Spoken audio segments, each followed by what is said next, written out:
I think his trilogy is going to be probably one of the best trilogies in the MCU, man. He only had one movie so far with him in multiple movies, but having his own solo movie.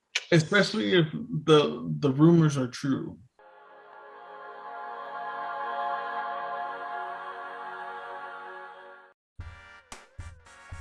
This is CJ. I'm here with Mike and Richard. Another episode of Superhero Sundays. Before we get into these topics, if you haven't seen any of these shows, go watch them. And when you come back and join us, make sure you like and subscribe because any and all support is really appreciated and helps us impact the community. So with all that being said, I don't know if you guys have your cups or not, but I got my cup. My cup is almost like empty. Cheers, man. All right, man, let's go ahead and dive into some more topics. What if finale, bro? It was too fire, man. I was like, what if finale? Fire, huh? It was like the last two episodes in general, man, were just like Mike said, it saved the what if season. Because at first it was like, it started off really hot, then it kind of dropped down a little bit. It was like, this is okay.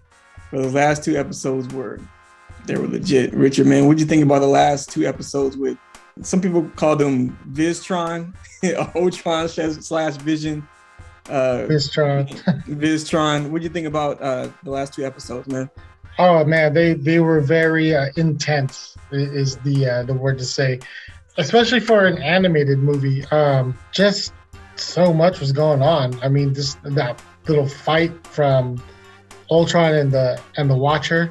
I really like the scene where every time he hit the Watcher, it was a different universe. I was like, damn, that must hurt. You're right. That'll leave a mark. Knocked you into another universe, bro. That's how bad it hit you. It's just crazy with how it's out of everyone who took him down, it's Zola.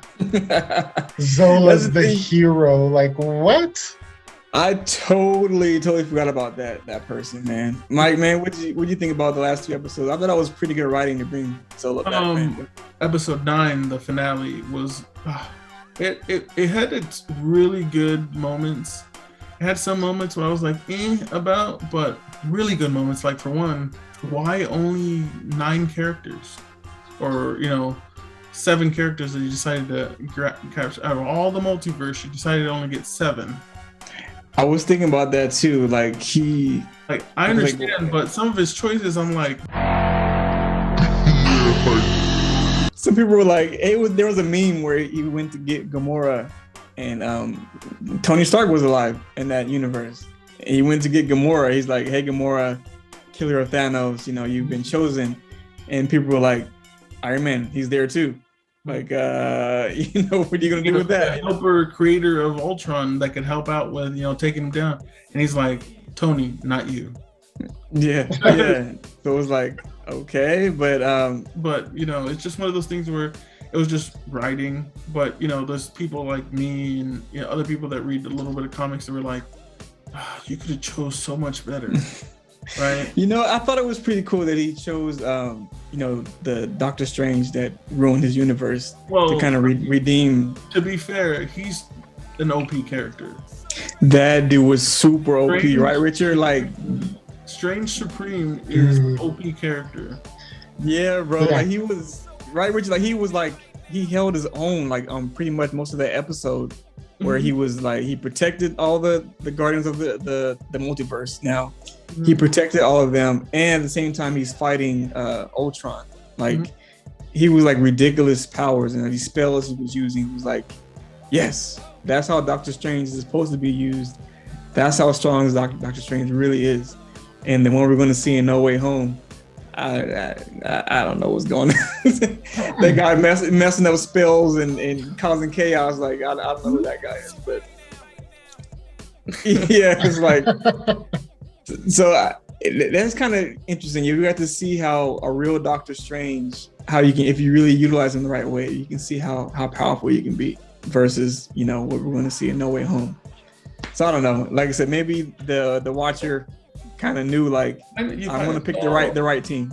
You kind of saw Doctor Strange kind of show off a little bit in Infinity War when he took on Thanos for like a minute by himself. You kind of saw what his capabilities were.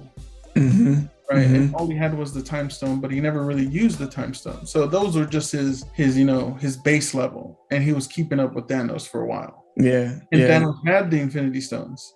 So I mean, it showed,